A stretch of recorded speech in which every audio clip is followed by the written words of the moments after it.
Hello everyone, I am Shilpa Bansal and welcome back in my YouTube channel. जैसा कि आपको पता है कि हम क्लास 12 पॉलिटिकल साइंस की एक सीरीज चला रहे हैं, तो उसमें आज हम फर्स्ट चैप्टर की शुरुआत करेंगे। चैप्टर फर्स्ट है हमारा the end of bipolarity.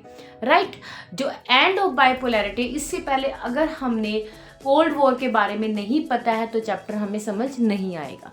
Right, तो कोल्ड वॉर जो था, कोल्ड वॉर में क्या हुआ था, दो जो अलायंस बनी थी उनके बीच में लड़ाई हुई थी और जो पूरा का पूरा जो वर्ल्ड था वो टू पार्ट में डिवाइड हो गया था। एक जो है यूएसएसआर और दूसरा यूएसए। ओके, तो पूरा का पूरा जो वर्ल्ड था वो बायोपोलर बन गया था। तो इस चैप्टर पे आते हैं हम कि किस तरीके से एक पार्ट या एक पोल जो है वो खत्म हो गया था, यानी कि अब किस तरीके से the end of the बायोपोलैरिटी।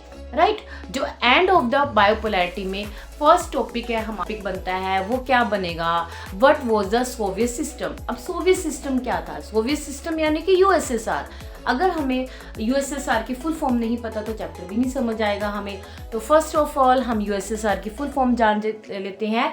You for union, union of Soviet socialist Republic, यानी कि इसकी सोवियत सिस्टम जो है हमारा वो इक्वालिटी बेस्ड प्रिंसिपल से बेस्ड इक्वालिटी थी। ओके, तो वहाँ पे एक ही पार्टी थी, जो पार्टी का नाम था communist party. Okay, communist party थी, अदर पार्टी अलाउड ही नहीं थी, एक ही पार्टी थी। वही जितने भी अफेयर्स थे, जितने भी काम थे सोवियत सिस्टम के अंदर, वो एक ही पार्टी करती थी जिसका नाम क्या था, कम्युनिस्ट पार्टी।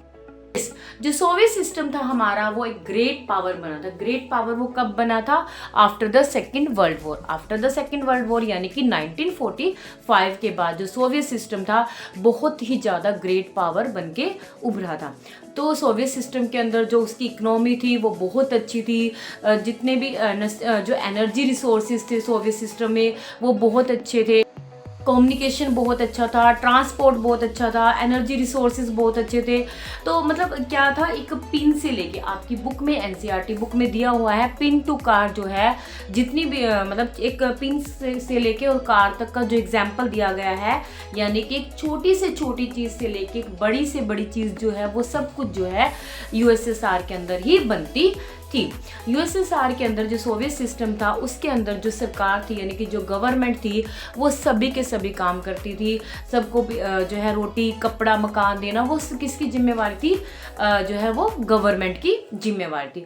तो अपनी जो उनके जो पीपल्स थे जो सोवियत सिस्टम के, उनकी जितनी भी रिक्वायरमेंट थी वो पूरी करना जो है वो सोवियत जो कम्युनिस्ट पार्टी थी वो पूरी करती थी। ठीक है, क्योंकि सोवियत सिस्टम क्या था, वो इक्वालिटी बेस्ड पे बना हुआ था, यानी कि कोई भी जो है रिच या पुअर का उसमें जो है डिफरेंसेस नहीं थे, सब इक्वल थे। ओके, तो जितने भी चाहे वो एजुकेशन हो, चाहे वो हेल्थ केयर हो, वो सारे के सारे काम, जैसे कि स्कूल्स हो गए, हॉस्पिटल्स हो गए, ये सारा का सारा काम करवाना जो है, प्रोवाइड कराना जो जनता को, यानी कि जो लोग हैं उनको प्रोवाइड करवाना, ये सोवियत सिस्टम का काम था। ओके, अब हम नेक्स्ट टॉपिक पढ़ते हैं इसका कि इतनी अच्छा सोवियत सिस्टम जो है वो इतना अच्छा होने के बाद भी क्यों डिसइंटीग्रेशन हो गया। राइट, डिसइंटीग्रेशन के कौन कौन से वो रीज़न रहे, ये क्वेश्चंस जो है, अगर आप ये टॉपिक का क्वेश्चंस बनाते हो तो ये क्वेश्चन हमारा मोस्ट इंपॉर्टेंट टॉपिक बन जाता है, मोस्ट इंपॉर्टेंट क्वेश्चन बन जाता है। राइट, तो वो कौन कौन से कारण थे जिससे सोवियत सिस्टम जो है वो यूएसएसआर जो है वो डिसइंटीग्रेशन हो गया, यानी कि टूट गया। हमें पता है कि सोवियत सिस्टम के अंदर जो गवर्नमेंट थी वो सब कुछ प्रोवाइड कराती थी। राइट, लेकिन क्या था, लोगों को फ्रीडम ऑफ स्पीच नहीं थी। लोगों को फ्रीडम ऑफ स्पीच नहीं थी, यानी कि बोलने की आज़ादी उनको नहीं थी। यानी कि गवर्नमेंट ने कहा था कि हम तुम्हें सब कुछ देंगे लेकिन तुम्हें बोलने की आज़ादी नहीं देंगे। राइट, दूसरी बात क्या रही थी कि वहाँ पे एक ही पार्टी थी, कम्युनिस्ट पार्टी। जब जहाँ पे एक ही पार्टी होती है, दूसरी पार्टी अलाउड ही नहीं होती है, तो क्या होगा वहाँ पे?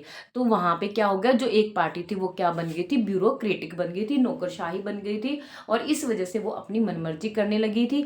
ठीक है, जिससे जो है सोवियत सिस्टम जो है वो डिसइंटीग्रेशन हो गया था। राइट, नेक्स्ट रीज़न क्या हो रहा होगा सोवियत सिस्टम के डिसइंटीग्रेशन का? इसके बाद है कि जो सोवियत सिस्टम था वो अपना जितने भी रिसोर्सेज थे वो किसके ऊपर, जितनी भी जो इकोनॉमी थी वो किसके ऊपर लगा रही थी, वो लगा रही थी वो अपनी मिलिट्री के ऊपर, यानी कि जितना भी पैसा सोवियत सिस्टम के अंदर था वो अपनी मिलिट्री के ऊपर खर्च कर रही थी, राइट। अब क्या हुआ, जब मिलिट्री के ऊपर ही सारा पैसा खर्च होने लगा तो उनके पास जो रिसोर्सेज थे वो ख़त्म होने लगे, उनकी जो इकोनॉमी थी वो ख़राब होने लगी। तो ये भी मेन रीज़न रहा सोवियत सिस्टम के डिसइंटीग्रेशन होने का। जब इकोनॉमी ख़राब हो गई थी सोवियत सिस्टम की तो क्या हुआ, लोगों की जो कंज्यूम कर रहे थे, जो कंज्यूम की जो मेन चीज़ें थी उनकी जो है वो डिमांड बढ़ गई, और डिमांड बढ़ने के बाद जो है उनके प्राइस जो है वो ज़्यादा हो गए। तो ये मेन कारण रहा था सोवियत सिस्टम के डिसइंटीग्रेशन होने का। तो ये टॉपिक हमारा यहाँ पे कवर हो जाता है, what was the Soviet system and why was the Soviet system disintegration. I hope आपको मेरी छोटी सी इंफॉर्मेशन वीडियोस जो है वो पसंद आई होगी। अगर आपको पसंद आए तो प्लीज़ इसे लाइक शेयर और सब्सक्राइब जरूर करें। Thank you so much.